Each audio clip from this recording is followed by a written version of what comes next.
Welcome to Ball and Chain Podcast. This is episode 159.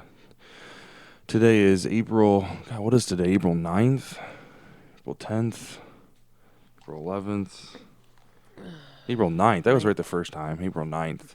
I'm Mox Born again. I have with me It's My Angel, making a triumphant return. Hello. From missing last week. I'm not so triumphant. I'm rather tired. Oh. This 10 o'clock time is late. Well, unfortunately. If you're earlier than Eli, I might not be in bed. Exactly. Yeah, So I know. Yeah, so until we can get a firm grasp on bedtime, then, I wouldn't mind doing it at 9 o'clock as well, because that gives me a little bit of time afterwards to play some games and it not be so late.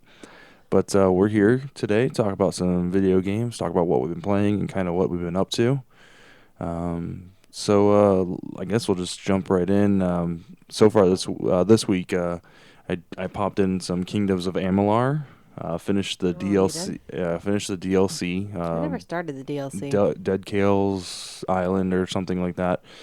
It was all right. I think I'm so far leveled up that the game doesn't level very well. So like if you just do a bunch of grind, it's not a challenge for you anymore. Right, exactly. And I have a feeling now that I've completed this extra missions, when I go back to the main quest, because I haven't actually finished the main game yet, I'm going to be that much more high level in the main quest. So I don't know, maybe a little bit of tweaking there on the level system. I was never a fan of leveling creatures up as you level, but now that I see the other side of the coin where they don't level up, it kind of does. It's kind of a necessity at this point. So I finished that. Let's see here. What else? Man, I can't even think about what. Threw in some Halo 4. Oh, that's right. Yeah, we threw in some Halo 4. Got some Halo 4 in. Got excited about the stat reset. Not really a stat reset, but really the new leveling system that they're going to be using, which is exciting. Going back to like the Halo 2 days and Halo 3 days when you had 1 through 50. If you could lose rank if you lost a game. This wasn't in each play set. In each play set as well. I mean, you're still going to have your Spartan rank, I believe, but this is going to also rank you according to what playset you're playing, and then the people around you. It's going to help you find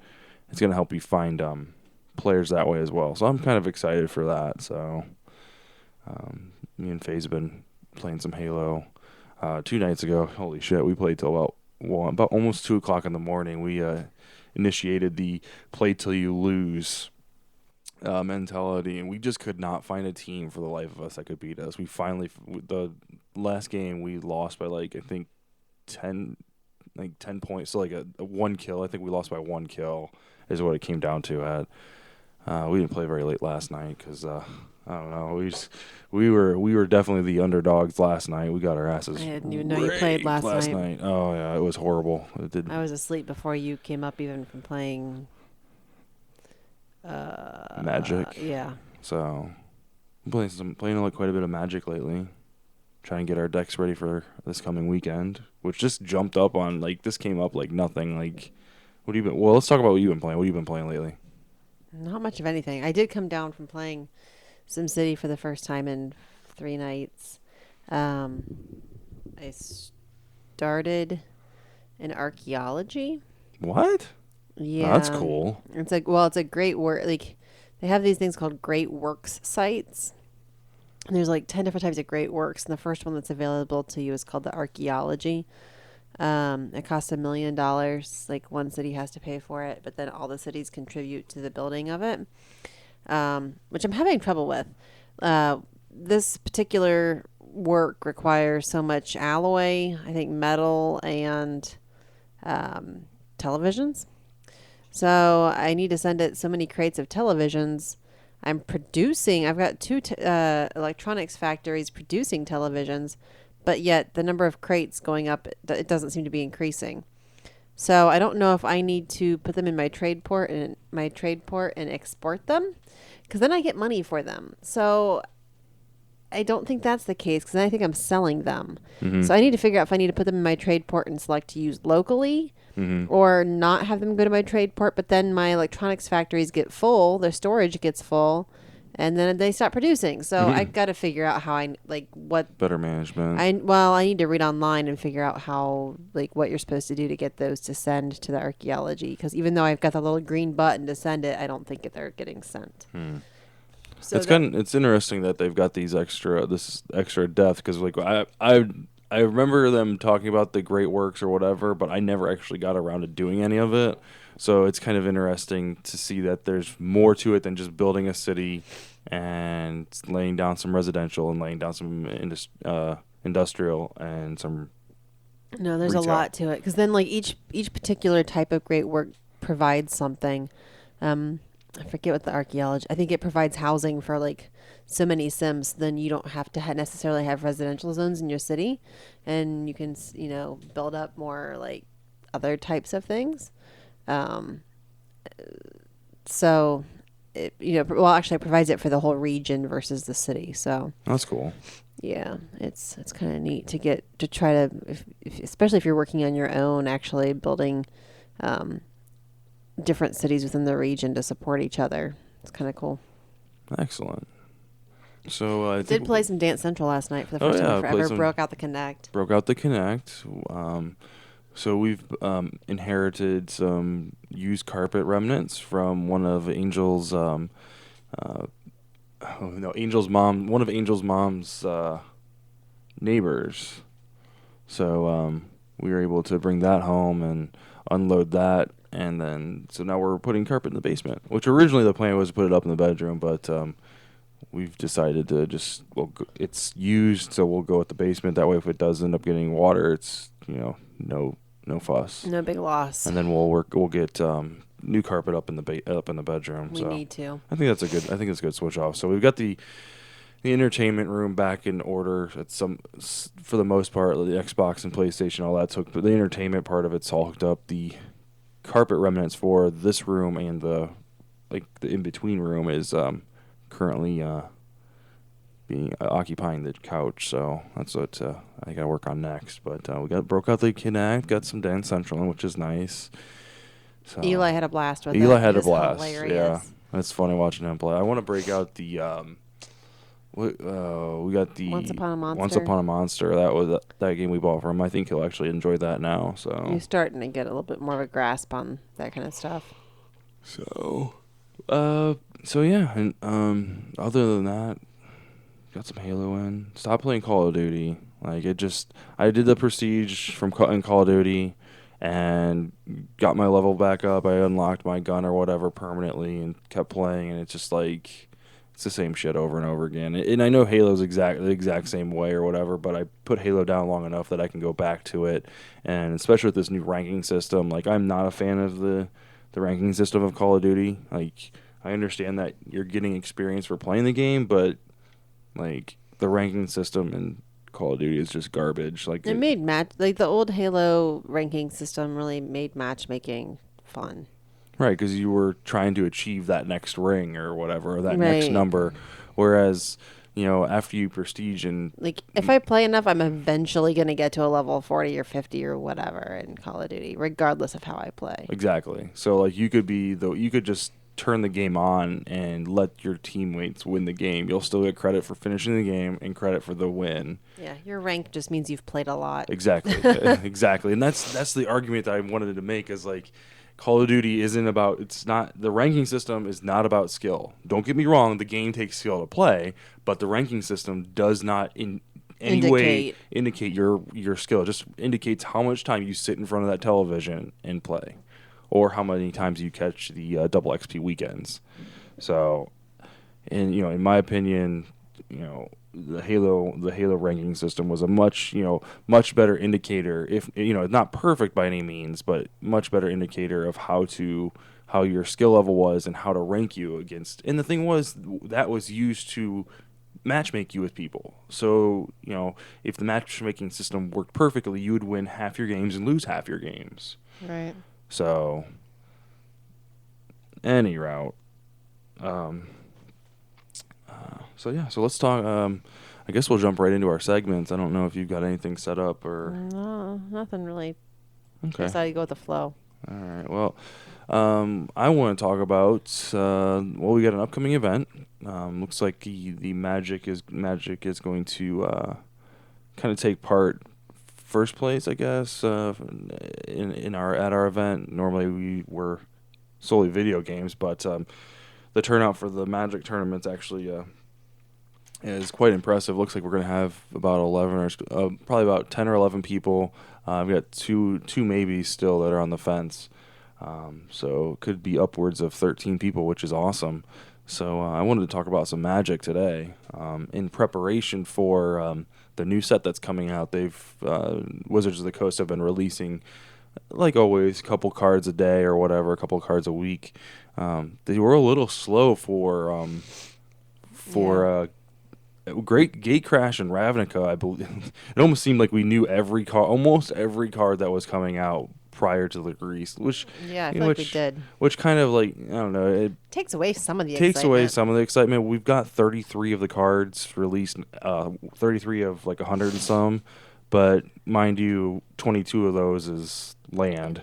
So we've got 10 solid cards. We got one of the Planeswalkers.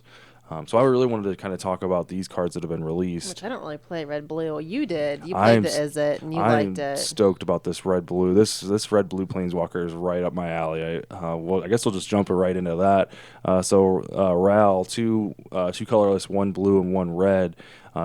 He comes into play with 4 loyalty tokens. You bump him up. His +1 is tap target permanent, and then untap another target permanent. So that could be useful as of course you have to do it during your turn during when you can cast a sorcery spell. So Right, but you mean you could use an artifact that you have to tap, like use it, then use his ability to tap Untap one of it. theirs, and then untap your artifact again, and then use its ability again. Exactly. So Or a one of little your bit like of if you have a vampire creature, tap it to create a vampire token. yeah, the one flippy card. Yep, Right. create it.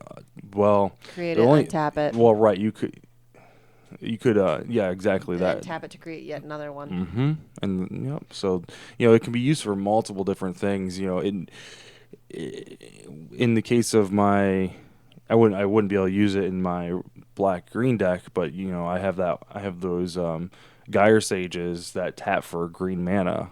I could tap for the mana, so all that Yep. mana goes to my pool, and then untap him, Just retap him again just for one. what's that?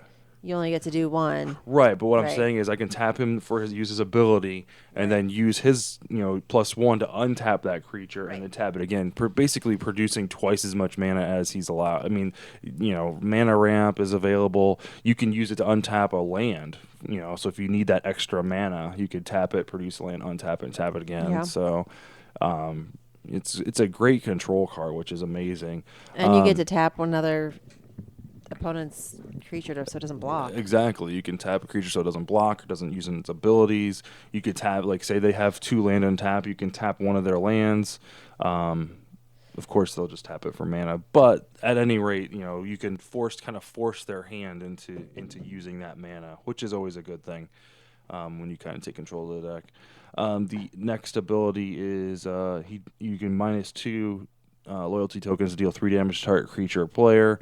So that's I mean, it's nice because if there's if a Deathrite Shaman's in play and it's a 1/1 creature that is a pretty big menace, you can cast Ral and right off the bat knock him down 2 points and kill a creature off like that with no problem. You can take down a Boros Reckoner. Yeah, you're going to be dealt 3 damage or whatever, but you can take down some of those more powerful ability creatures that have slightly lower numbers. So, as a kind of a get rid of some asshole creatures, kind of works out in the favor. Or, hell, I mean, even if you've got them down 17 points and they're at 3, you can just play him and ping him to death. And then his ultra ability, the -7, which is extremely exciting. I can't wait to see someone actually use this. Sounds funny. It sounds amazing. So -7. So he comes into play with 4. So 1, 2, 3. By his 4th turn out, if you can defend him long enough, because he will be a target with this ability. You flip 5 coins for each one that ends up, what is it, heads? Yeah, each one that comes, you win. You get to take an extra turn after this one. So the ability to take 5 additional turns Right, after. which the likelihood that's not possible. But I mean, if half of them landed heads, that'd be 2.5. So 2 Yes. extra turns, which is still a I decent. mean, exactly. So, and what Angel pointed out earlier today is, that's that many more turns that you get to re Re- up him. So, I mean, maybe waiting that extra turn so you You could knock him continuous if you got all 5 of those coin flips, you'd get +1 him 5 times to to get him back bring up. You him wouldn't back up to you 7. wouldn't be able to bring him back up to 7 because he'd be Unless you had him high enough. right. You could essentially, if you had him high enough to take a couple turns in a row. That'd be Um, hilarious. Now Like, oh, what's that one that allows you to get an extra turn? there's a time Uh, spiral or something like that, or time it's shift. got the little It's got hourglass on we've it got 2 of them. They're miracle cards that you could definitely do. You could definitely do some damage to get him up high enough to begin with. Yeah, and then since you've got red in there, throw down a couple of reverberates and duplicate that time spiral or whatever. I don't remember what it's. Spiral. I don't know what it is. It's a miracle Something card. shift, I think. Time shift. I don't know. Anyway, while she's looking it up, we'll move to the next card. This card was released today. I'm kind of excited about it. It's a demon, not a legendary demon, which kind of is shocking. So you can have multiple and play at a time. This is going to make a great character to duplicate you'll see here in a second. So let's see here. He is master of the. I can't see that. What does that say? Master of the cruelties. 3 colorless, 1 black and 1 red. He's a 1/4. He's got first strike, death touch. He's a demon. He can only attack by himself, so you can't attack with a secondary creature or anything like that. So all you battalion bitches out there, take a seat. Whenever he attacks and a player does not block, their life total becomes 1, which is pretty devastating. So essentially, and then it also says he deals no. He assigns no combat damage. So basically, he can never deal his 1 damage, 1 point of damage, which is, kind of hilarious that he can get you down to 1, but not actually deal you that 1 point of damage to take you out. However, couple this with a shock or pillar of flame or something like that. This could be very devastating. A turn 5 drop, if you have some kind of mana ramp from green, that could definitely be helpful. Maybe a turn 4 drop. The issue, what is it called? Temporal Mastery. Okay, Temporal Mastery. Okay, yeah, so that was the one we were thinking of. So drop a couple of those, some reverberates, and then you can cash in like in. in a couple turns, you'd have him right on up. Yep. So maybe in casual play that would fly, but I don't know. We'll see. I'm excited. I'm excited to see what he does. But this master demon is extremely exciting. I was just talking about how he can't deal you the 1 point of damage to kill you, but he can bring you down to 1 from anywhere, which is awesome. So why can't he deal you? Because the very bottom of his ability says that he cannot assign any combat damage. So like when you attack with him, he doesn't deal any damage. He just brings the player down I can't read that from here. He just brings the player down to 2-1 if he goes unblocked. So why is he a 1? So why does he have 1 to begin with? So if someone attacks you, you can block with him, and he still then he. Well, no, he doesn't deal 1 damage to them. Yeah, he assigns no combat damage. So why don't they just make him a 0 for? I don't know. I don't know. I don't understand why he's a 1 for. There's got to be something to do with that. The other interesting point on this is his defense is 4. So everyone that's like rushing to the screaming at their computer or their iPad or iPhone or whatever you're listening to us on, that's overpowering. He's got first strike and death touch, which he doesn't assign any combat damage. So Well, and he has to not be blocked. He takes 5 to come out. hmm So by turn 5, there's probably going to be other creatures on the board, and the chance of him not being blocked, right. unless you have some way to make him unblockable, is Well, I mean, there's a couple different ways. I mean, there are red spells that right. You can put unblockable. Madcap skill on him to make him only blockable by 2 or more creatures, but and then do something like murder or whatever it is. Right, to murder. Mizzium Mortars is a big one. That's the one I wanted to talk about. Mizzium Mortars is going to be a powerful card with this guy in conjunction with to help clear the board before this guy attacks. Obviously, you got to overload it, and pay that extra mana cost. But it deals 4 damage to all creatures you don't control. Throw blue in there. Use that Raul Zarek guy to tap their Or you creatures. could do that. You could do throw blue in there and unsummon or whatever and control the field a little bit more. So there's a lot of different ways. The one thing that I wanted to point out is this guy right here is susceptible to a Mizzium Mortars just by itself without even overloading it. So Mizzium Mortars is 1 red, 1 colorless for 4 damage to target creature. So he's pretty susceptible. You probably want to bump him up, put some counters on him. Right. Or if you have blue, keep that cancel card in your back pocket or whatever the case may be. But bumping him up, is probably is a definitely not a bad idea. The other one in here that I wanted to point out because this is one of my favorite cards that I ran across after I came back to Magic. These Planeswalkers were fresh or were newer. I actually had a Jace Memory Adept. Didn't even know what he was. I basically got him out of a pack of cards, and I'm like, what the heck, I had stopped playing Magic, but what it was happening was every once in a while when a new set would come out, I might pick up 1 or 2 packs just to kind of see what was going on. Never really followed up with anything, never built any decks, but I had a Jace, in my back pocket.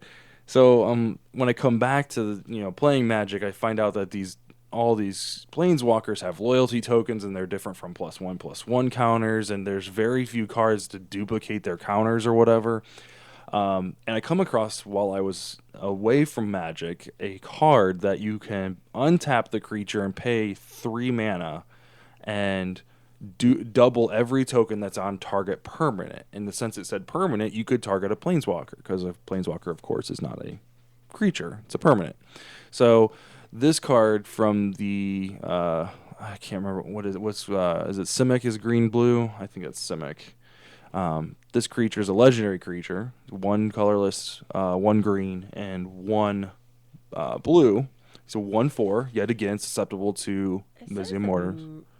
How can you be a human merfolk? Isn't that merfolk a mermaid? And shouldn't they have a tail? And not legs, yeah. So, but that's like Ariel. She was a mermaid and then she became a human. Maybe that's the case. Right. Well, I don't know. At any rate, his ability is super sweet. It's pay 1 green, 1 color, or 1 green, 1 blue. Tap him for each counter on target artifact, creature, or land. Put another one of those counters on that permanent. Now, you can't target a Planeswalker, which is kind of sad.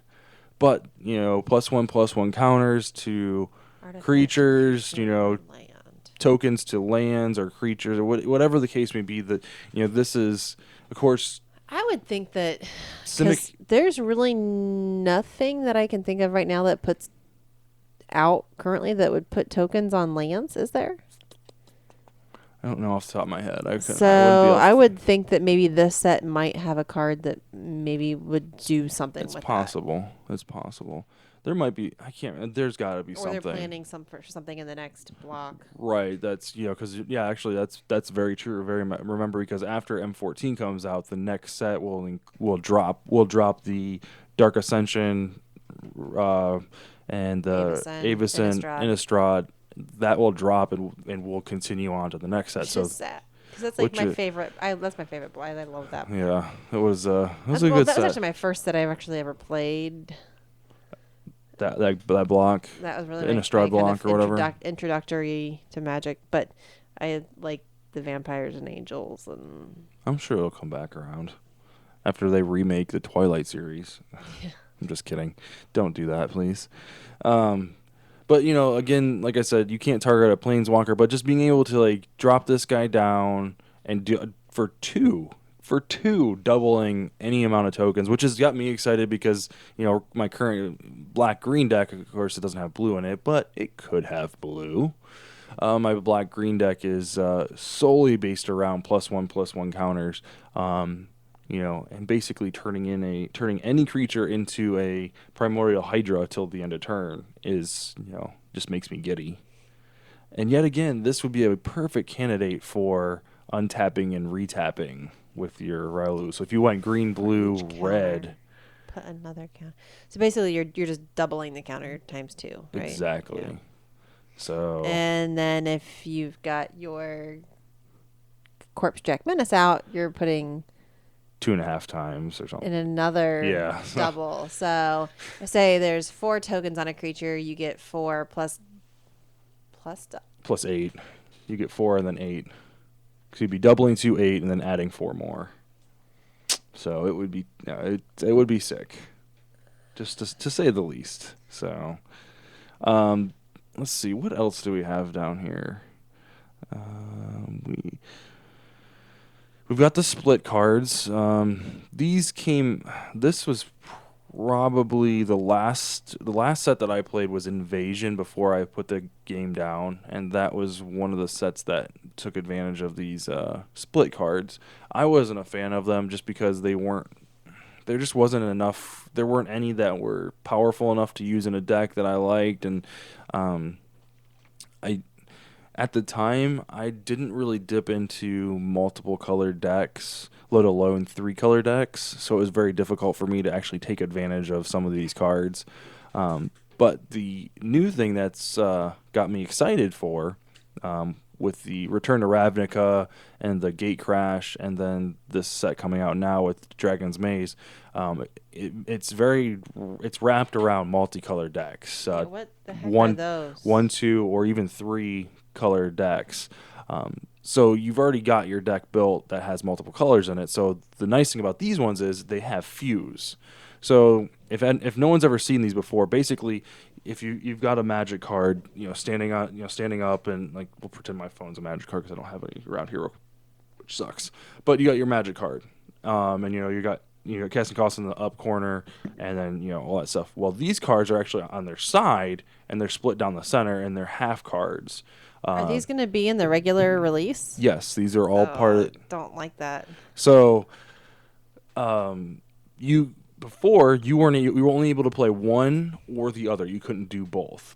But all of these cards have this thing called fuse, where you can actually cast both cards. So there for Beck and Call, you'd have to have it be, because the Call is 6 and Beck is 2, so you'd have to have 8.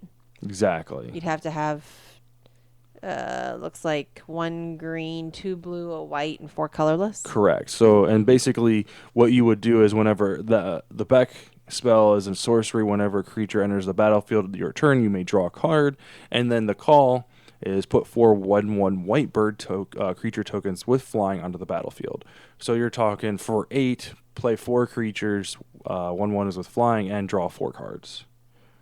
Which and that's the thing that I ran into originally with these cards, is that seems really freaking expensive. Yeah. Really freaking expensive.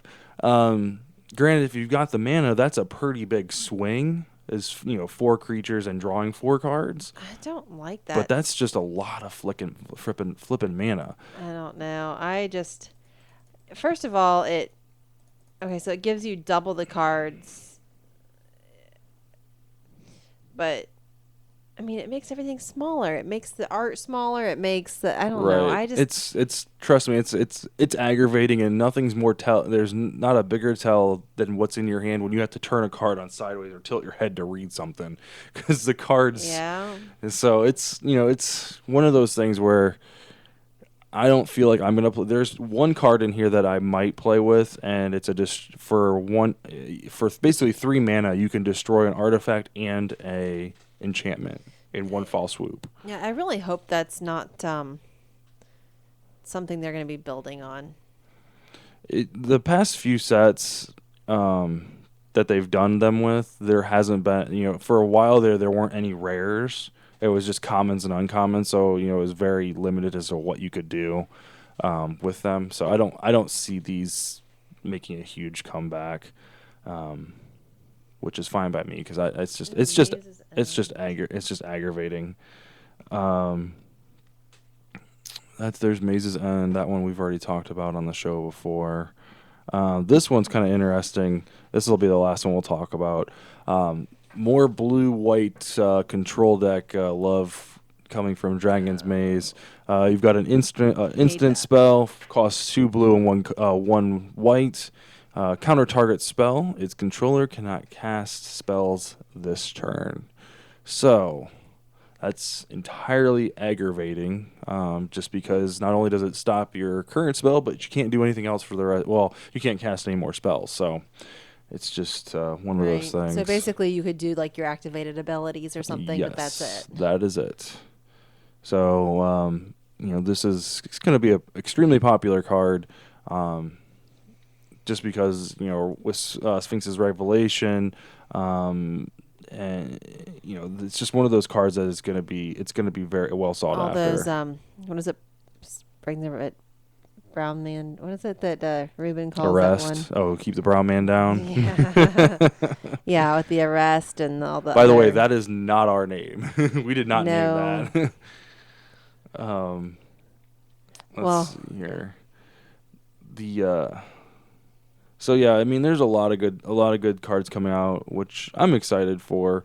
Um, there was a each player sacrifices a multicolored permanent. renounce the guilds. That's kind of sweet. Incident each Now, player. if you don't have a multicolored permanent out, you don't have to, right? Correct. Exactly. Okay. So that would be a good turn 2 drop or turn 3 drop if if you've got, if someone plays a Sin Collector, which when he enters the battlefield, target opponent reveals his or her hand. You choose an instant or sorcery card from there, and it gets exiled. Reveal my hand, and I'm playing it before you can exile it. Exactly. So that's it's exciting. I mean, that's really sweet that we'll be able to get rid of You those can cancels. play that instant, right? Before they, in response to him playing that card, before that. Yeah, before you reveal your card, you can cast an instant. Okay. Now, whether or not if you get rid of the creature, you don't have to reveal your hand.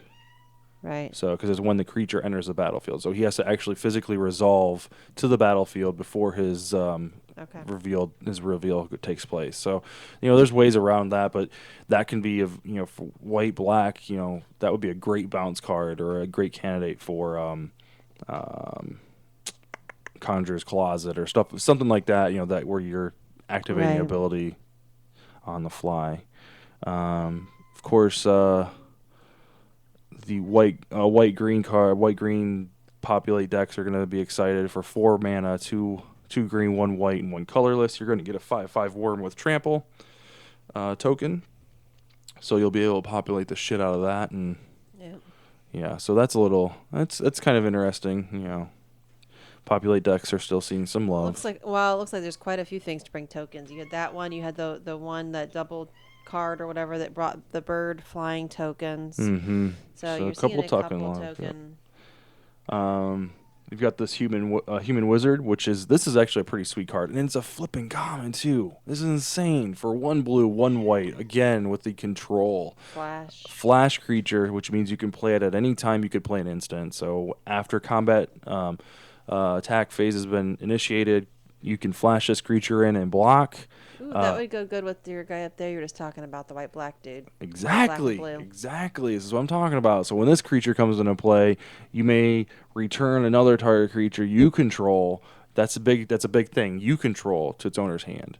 So, essentially with this creature, you can block 2 creatures. You've got 2 creatures coming in. You put one there to block that guy, flash this guy in to block the other one, return your first blocker to your hand. And you've effectively got rid of all the attacking. I mean, you're probably going to lose your flash creature, but that's what they're there for, is to get rid of. So overall, I'm really excited. They did announce that these basically these champions, the legendary creatures. Weird wizard. There should weird wizard. There should be 10 of these champions because there's one from each guild. These are the actual characters that are going to be running the maze in the storyline, I guess, is what's going down. So they released the the Merfolk Wizard, or excuse me, Merfolk Human. That was one of the Simic one that's running the maze. They've got the Izzet one that's running. He is a weird wizard. He play at the top card revealed from your library. You may cast that as though it was in your hand if it's an instant or sorcery card. So that's, having a counter spell on top or some instant damage, whatever the case may be. That's really exciting. And whenever you cast it, you get to copy it. Exactly. And choose new targets. Holy crap. That's the kicker right there, is that you get to choose new targets. Now here's the one thing that I don't understand.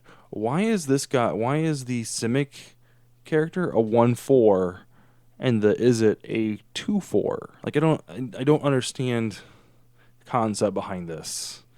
I mean, Izzet's usually a smaller creature, is more magic based or whatever. So I don't know. He just maybe that's why he's the champion, because he's, a weird. So, that's exciting to see those two legendary creatures come out. It also made me wonder what the Rakdos one is going to be. If this guy's definitely not, because he's not legendary. So the master of cruelties or whatever, he is not the contender or champion. I'm excited to see what is if he's not. I'd like Orzhov too. Those Rakdos and Orzhov are my favorite. Mm-hmm. So we've got a lot of good cards. I'm assuming there will be another Planeswalker yet to be released, which is excellent. I'm excited for that. There's the Gruul one. That's the guy that attacks each turn if you cast a non-creature spell. It does 6 damage to you, which is extremely awesome. So, all in all, this is probably it's gonna be a big. There's gonna be a big shift in decks. Especially play will be different. Right. One thing that I think will do this, what will happen is you'll start to see a lot of two color decks split into 3 colors. Just with the extra guild creatures and as you can tell here, like there's been one confirmed monocolored spell, which is white, and then everything else is multicolored. Well, except for the split cards, but those are retarded. So yeah, I'm not happy about that. Hopefully, there's only a handful of them, and you can just throw them away. So, at any rate, guys, so that's Magic. Not Gatecrash. Dragon's Maze. Totally stoked. 2 weeks away. Well, pre-release is 2 weeks away. Is it really? Mm-hmm. So we need to stock up on sleep now. Mm-hmm. We got to find some awesome sleeves because we're gonna do midnight release and possibly Friday Night Magic if we can find somebody to work for me. I don't know. We'll see. And a sitter. And a sitter for the Eli's. So we'll see. But yeah, I'm stoked for this event coming up this weekend. Should be a lot of fun. Is that next weekend? It's this coming Saturday. Right, but then the release is the weekend after? Mm-hmm. Wow. Time that out perfectly.